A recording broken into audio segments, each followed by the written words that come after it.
PR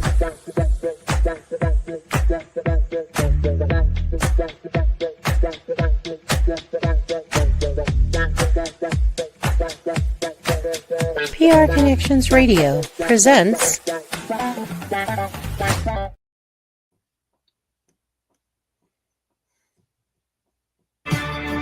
Since 1978, the National Youth Advocate Program, known as NYAP, has provided vital social services to children, families, and communities in a number of states throughout the nation. NYAP is a private, nonprofit organization committed to caring for people, connecting communities, and promoting peace. Among its many services are foster care programs that provide loving homes for children in need and give everyday people the opportunity to be part of something bigger than themselves. If you're broken, you are welcome. If you're outside looking in,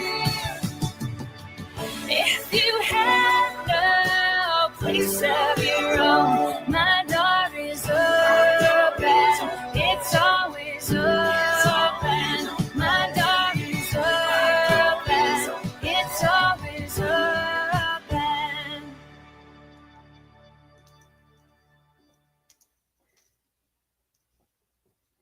Man, I tell you what, that video gets me every time. I get goosebumps. Welcome back to the Brisco Bridge of Foster Care in Nevada. It's sponsored by the National Youth Advocate Program. And again, reminders to everybody that watches the show, I am not an expert in this. The laws in foster care system vary by state. So if I say some things, you may need to go to your state and get those questions answered. My goal here is to help navigate and the complexity with the stories rooted in the live experience at heart. Today's guest is Adam J. Brown. He's the founder of Be Well Studio in Las Vegas. Adam was actually raised in foster care and adopted at age 11 in Idaho. He became an entrepreneur by the age of 21, driven by faith and community purpose. Now, as a husband, a father of 3, he leads a wellness business focused on restoration, healing, informed by his own childhood in the system. Adam, how you doing, buddy? Thanks for coming on the show. I'm doing fantastic, Trent, and I really appreciate the opportunity to be here. I'm excited to talk about a few different things. I made sure to comb my hair today so I look good, and I'm ready to get this going. I'm excited. Yeah, I appreciate it. God has his hands on everything, and I'm going to tell you, you reached out to me about something else, and I just was like, what are you reaching out for? And it was about business stuff, and it just so happens that I do business. It's called Knights of the Round Table. We do.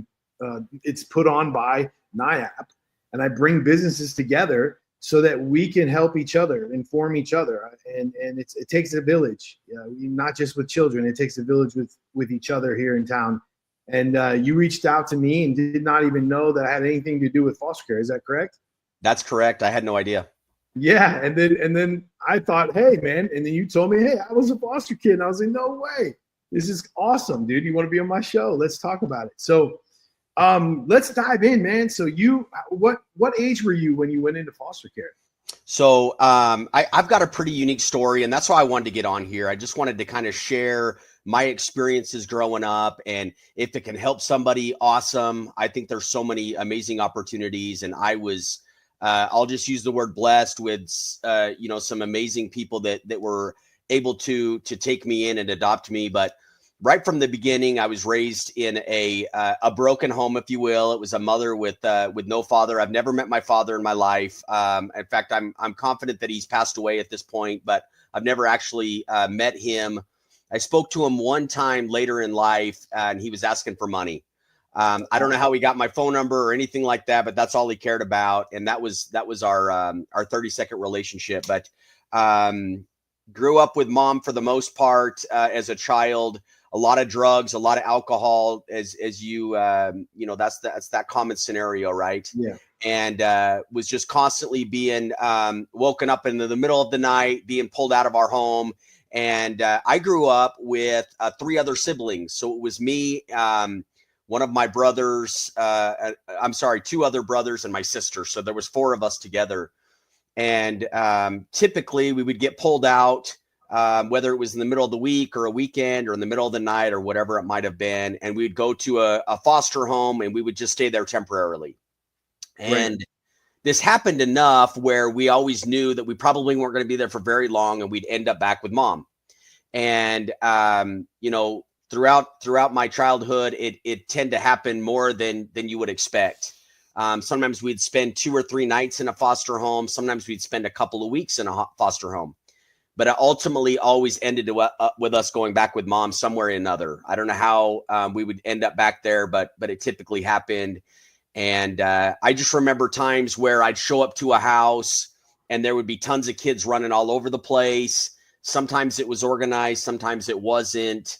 It was tough. You knew you were only going to be there for a little bit and you really didn't care to make any relationships or anything. You're just happy you've got a bed and some food in your stomach. And my biggest thing, I was the oldest of the 4. So I always wanted to make sure I kind of overlooked my siblings, made sure that they were always taken care of. And how old were you at that time, Adam? I mean, I remember as early as 4 years old where I was kind of going back and forth.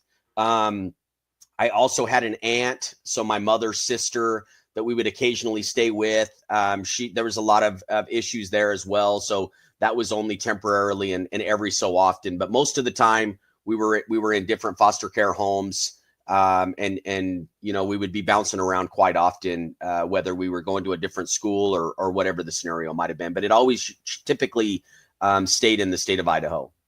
Gotcha. So one of the things that comes to mind for me, and I think the viewers might need to hear something about this, is how did you feel? Like, really, man, like to constantly go back. I mean, after a while, you probably got used to it in a sense where you were just like you had no feeling. Or tell me, how does that make you feel to constantly go back into that? Or also being around these foster homes, these adults, like this is a 2-end question. Did some of those adults actually make an impact on you, or did some of them, were there positive and negative feedback from them and stuff? It's great questions. And I don't really feel that there was ever really a strong impact. I always felt like I was kind of a burden, if you will. That's really, in all honesty, I felt like we were all a burden and we were just being put on somebody for a temporary basis. Never really felt like I belonged in a specific spot, but just that I was juggling around. And like I said prior, like a bed and food was my biggest takeaway. I never really went into a foster home where I feel like I was unsafe, or, never really was in that scenario where there was drugs or alcohol or anything like that. So it was comforting knowing that I wasn't around that. I probably spent more time with my mother than I did with foster homes because we were always bouncing back and forth.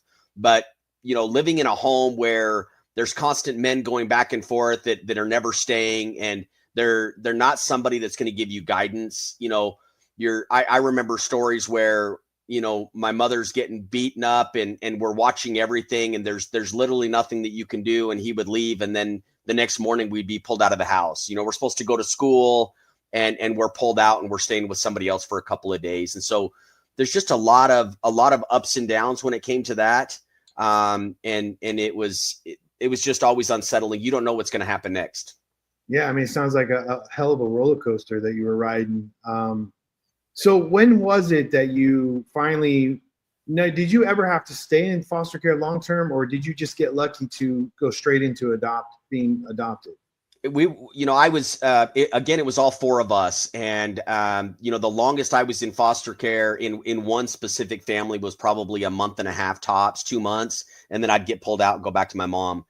And there was another scenario. I was 9 years old, and I remember all 4 of us together, and they said, "Hey, jump in this 15 passenger van. We're taking you to another house."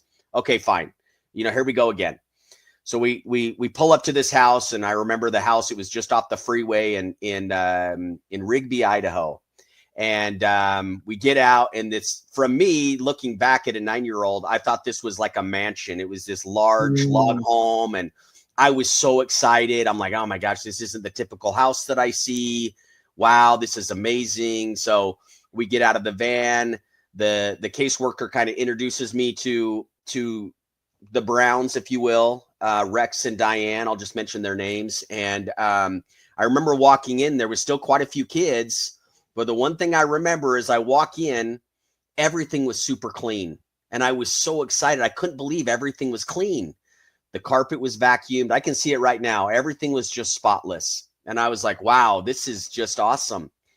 And the dining room table was a picnic table, and it fit 20 people. Wow. It was a long, long picnic table. And I'll never forget that table. I was like, can they really fit that many people at one table and everybody's going to eat together? That's awesome. And a couple of rules that I was told as soon as we walk in, we always have family prayer at every single meal. We always say a prayer at the end of the night before we go to bed, and everybody's going to eat together. Nice. And I said, wow, this is going to be incredible. And so we were only supposed to stay there for 2 weeks. They told us you're only going to be here for a couple of weeks. So, make it like it's your own. And they showed us where our room was going to be, and here's my bed. And I'm feeling the excitement now because I was so excited to have my own space. And this home was huge. There was a large basement downstairs, and there was several rooms upstairs. And again, everything was just spotless and clean and organized. And I remember just being so excited and tell my brothers and sisters, hey, you guys, we're only going to be here for a couple of weeks, but this is great. Everybody is so nice. There's kids everywhere. This is going to be an awesome 2 weeks. So the 2 weeks came, and the 3 weeks came, and the month came, and 2 months came. And I said, what's going on here? And one of Rex, my now dad, called me into his room, and he said, hey, I need to talk to you. We didn't have any plans to do any kind of adoptions whatsoever. We've fostered over 100 kids over the years, and we've had a lot of kids come and go in our home. They have 5 homemade kids. I just like to use that word. They're homemade. Yeah. And they have 8 adopted children, wow. all from different families. So there's a total of 13 of us total, plus my mom and dad. So we needed that big, huge picnic table, right?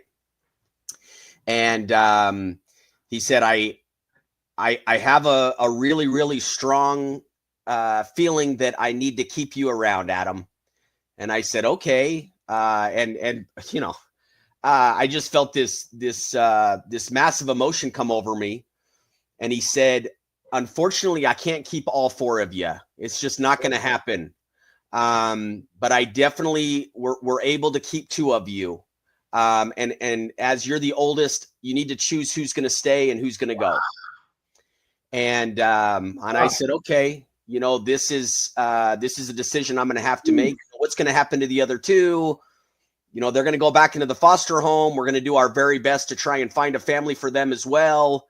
There's no guarantees in this, but they're younger, and they're going to have a really good opportunity to have a family that will take them as well. So he said, I'm going to give you a little bit of time to think about it. And at this point I was 9 or 10, maybe. It's a big decision to put on a kid, yeah. But over the years, I'd already been given so many opportunities to take care of my siblings, and I've been given responsibilities that I shouldn't have had at that age. And so ultimately I decided that I was going to choose the youngest brother. At that point, he's probably 6 or 7 years younger than me. And so me and my brother, we got to stay, and my other brother and sister, they went to a completely different family. And there was kind of meetups for a while at parks and different things for us to kind of stay in communication. But as time went on, we kind of lost our communication between each other. And unfortunately, they went to a home that was not ideal for them. Some stuff happened, and some really sad things happened. And I asked myself so many times throughout my life, why was I given this opportunity to have so much and to be given so much? And it was this loving couple that decided to take a massive chance on me.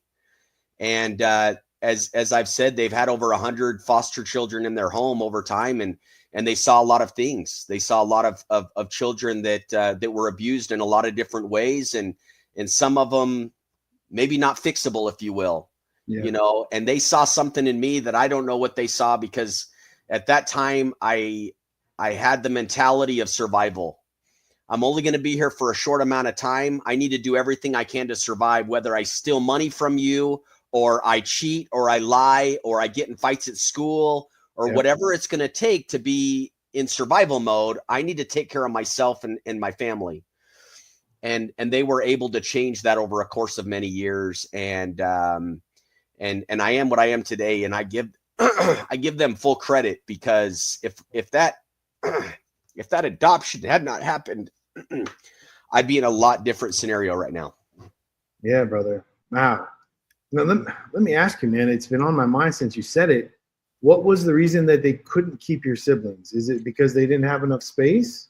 A lot of people think that, the state is going to fund you with all this money and you're just going to be taken care of. My dad is retired military. My mom took after all the kids and didn't have an income coming in. I don't know if they've ever really shared it with me, but they were at their max. They wanted to stop before I came. They simply got a call from a caseworker. The caseworker knew my parents very well and said, "Look, we've got these 4 kids that only need a couple of weeks. Can you find a bed for them?"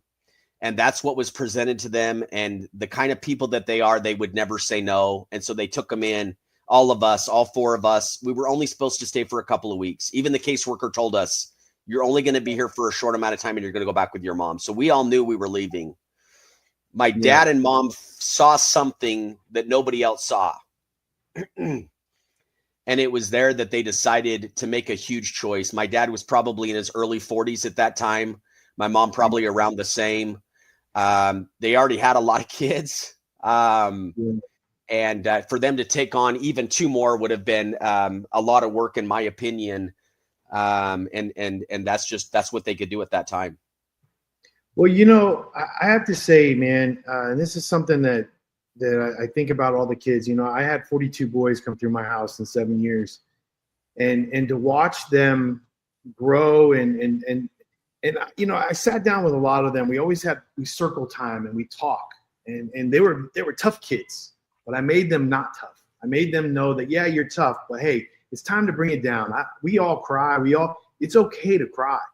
And I got all my kids to have meetings about their lives. And I explained to them, like, look, at this point forward, what happens to you is on you. You can't blame any of what's happening. Yeah, it sucks what you went through. It sucks that you, at the age of 9, had to make that choice. It sucks that you had to be the man at that age. But if you look at life and you look at where you are today, why do you think you're so able to be who you are today? Because you were a little man back then, dude. You were probably, made to make business and business with love. So tell me now, today, let's talk about your business. What do you do for your business, and what helps you do your business that made you the way you were from when you were a kid? What did you go through that you believe helps you be better with where you are today? I've always been very competitive in anything I've ever done. If I'm not number one, I'm nothing. And a lot of people might not agree with that, but it's always been in my nature. If I'm going to do something, I'm going to do it to the max. I'm going to be the best that there can be. And that's always been my mentality. My mom, my mom now, she saw something in me and she said, "Adam, you need to start wrestling. That's going to be your go-to. You have an anger problem where you want to fight and you need to channel that some way. And wrestling is going to be your best bet." "I don't want to wrestle. It's too much work. That's not interesting me." "Well, just go to a practice." So freshman year, I started wrestling in high school. It was the hardest thing I've ever done. Yeah. I remember hating my coach. I'm like, dude, this guy is ripping me to pieces and he's sitting over there just laughing, telling me to run laps. My first year in wrestling, I didn't have a lot of moves, but I outstrengthed everybody, and I was able to go to state in Idaho, which is a pretty difficult thing. Nice. Yeah. Didn't place, but I went to state.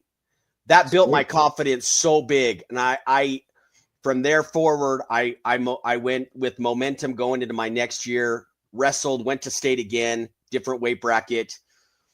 Junior year, went to wrestling, went to state, won state in my weight bracket. Very, very difficult. My junior year, I won state. Awesome. Senior year, I went back, won state again, went undefeated. Nobody could beat me. Went to nationals, went really far. Wrestling kind of like with a pattern of my parents and wrestling, combining it. And I can't leave out my faith. The church was so good to me as far as like helping me to mold the person that I was, making the best decisions possible. Sure, I made mistakes. I made a lot of mistakes. I had that mentality that I got to try everything once. I'm not going to learn from somebody else. I want to experience it. So made a lot of mistakes, but I was in the scouting program. I got my Eagle Scout. All these different things that kind of led up to where it was. And ultimately, after high school and my success with wrestling, I decided I was going to serve a mission for my church. Went to South Africa for 2 years. Over there, you don't have any leadership guidance. You're on your own. I had to pay for it my own. So I saved up money for a couple of years to be able to go on this mission and preach to others in a foreign country. And that was an experience on its own where it built the courage and the sales experience that I needed and everything that I needed to kind of get out there. And then from there, I came back and I immediately started opening up businesses. School wasn't for me. And it's good for a lot of people, but I struggled in school. My focus with that was difficult, but I knew that I could start a business. So I immediately started doing different businesses, from kiosk businesses into the malls to retail locations to different things. Eventually opened up multiple insurance offices, which I've done extremely well with. And now I'm so happy to be co-owner of this Be Well Studio. I have an amazing business partner that I share this with, and his intellect and what he comes up with is absolutely incredible. And so I give a lot of credit to him on us building this together, but it's been outstanding. And now I have a business where I can share it with other people. It's a part of healing. It's a recovery. It's different things that I've been doing for years, but it's something that I can share with the community, and I'm excited about that as well. Yeah, we'll dive into your business in a second, but one of the things I wanted to bring up is you became an athlete, in wrestling and all that. And one of the things that I used to coach football, basketball, baseball. I'm a big athlete guy myself. I love coaching kids. I had all these teenage boys sent to me that were athletes. I mean, I probably could have put together a basketball team at one point and gone far. Definitely had some football players. You name it, I had it, right? In the 42 kids that came through my house, only one of them could last in a whole season. They could not handle being yelled at by the coach. They quit, ran away. I didn't have a lot of support from the adults on the team. They said, well, if he doesn't want to play, he doesn't have to play. And I'm like, oh my gosh, we're not winning here. And then on the flip side, I realized that none of them graduate high school. It's like, I think it's like 3% of the kids graduate high school. So I started taking them to vocational training schools, made them see that they can do other things in life. They don't have to go to school. And I didn't think I was going to ever do that. I didn't think that way, but now I do because of the experience that I had with them. I did open some eyes, and I did have some kids that changed and did some different things. So it's good. But so the fact that you were able to get through it is awesome. And congratulations on state. That's freaking awesome. I love it. I love it. I want more people to hear about this because kids from foster care, like you said, you didn't want to make friends. You just wanted to focus. You didn't care. And then all of a sudden you're on a sports team. Someone's yelling at me. I don't want nothing. The fact that you just want to be number one, I'm going to touch base on that. Anybody that condones that, they're always number two. That's their problem. I'm not one to say I have to be number one, but I'm very competitive for a reason. I want to be the best. I'm very hard on myself. And I think we all should be. And who cares what you think of me? Now, if I come to you crying about my life, then you can give me your opinion on maybe I should stop being so hard on myself. But I'm not. So you don't tell me that. You know what I'm saying? Yeah. So I commend you for it, man. It's so awesome that you've come such a long way, but I believe that where you came from is why you are who you are today. We know that, and it makes you a stronger person. But let me ask you, one of the things that I feel all my kids have a problem with is emotion. I'm not saying that you're not emotional. They're emotional, but they have a hard time of, they tend to be very cut off. It's kind of like when you go to a new foster home at age 8, you're like, I'm not making any friends because I know they're not going to be here tomorrow. Do you still feel maybe in your adult life that there's moments where you don't open up to people, that you just still keep them at a distance and it's subconscious? Absolutely. I mean, if I could put my wife on here right now, she would let you know, that's been one thing that she's always brought up. Why don't you cry, Adam? Why don't you show any kind of emotion? And it's just me. Like, there's nothing I can do about it. Sure, I feel feelings. I have feelings, and I feel, really bad for people. I have a huge heart. You asked me to go help you move. I'm there tomorrow. You need something. Right. I'm there tomorrow. Like, I will do anything to help anybody in need, because I've been there before. I know what it's like. I want to help everyone. But when it comes to like showing emotions, she's made a joke like, when I pass away, are you even going to cry at my funeral? I don't know, and there's something about the way that I grew up, and you don't cry. You deal with pain. You deal with the hard time. Well, you're the oldest of the 4 kids. So you have to Correct. Be the one to be stronger. Correct. It makes sense. But I don't know, Adam. I think you almost got there today. I almost did, and that's been a long time. So when my wife sees this podcast, she's going to ask what's going on, because I got pretty close. But when I talk about my parents, I can't help to get a little bit emotional, because they're just some of the most amazing people in the world, and there's so many people out there like that. Like, they don't care about fancy cars. They don't care about a big old massive house. When I was telling you that the house is big, it's because it was the eyes of a 9-year-old. But now that I go back, sure. It was a very modest home. It was old, but from what I saw, it was way different, and they don't care about those worldly things. They cared about somebody that they saw had potential, and they're willing to take the time, energy, and make something out of somebody. And if Right. somebody can do that, that's absolutely incredible. So to all the viewers and the listeners out there, if there's anything you want to take from this, take that a child going into your home, if they see that you take care of your home and you're clean and you have a whole table for family, and you're obviously doing this for the right reasons, and you're consistently doing it, you're going to get a son or daughter for life. They're going to love you more than your own children, because they appreciate you more because of what they've gone through in their entire life and what they've seen in all these foster homes. Nobody special. I don't care about nobody. And then to come to this home and get embraced and to get taken care of, and when they didn't have to do anything for Adam, and they did. And now look what Adam has done for himself. He's done that not just for him. He's done it alone. Obviously, he's had to fight all the demons in his life and move forward. But guidance from them obviously got him where he is today. So I commend that. So Adam, I know we're coming to the end, but I do want to hear more about your studio. So if you could talk more about that, I'd love it. Yeah, I'll go real quick. We're located on Craig and the 95 freeway in Las Vegas, Nevada, 7083 West Craig Road. We've got 15 different facilities under one single roof. Biohacking and the wellness industry has just exploded since COVID.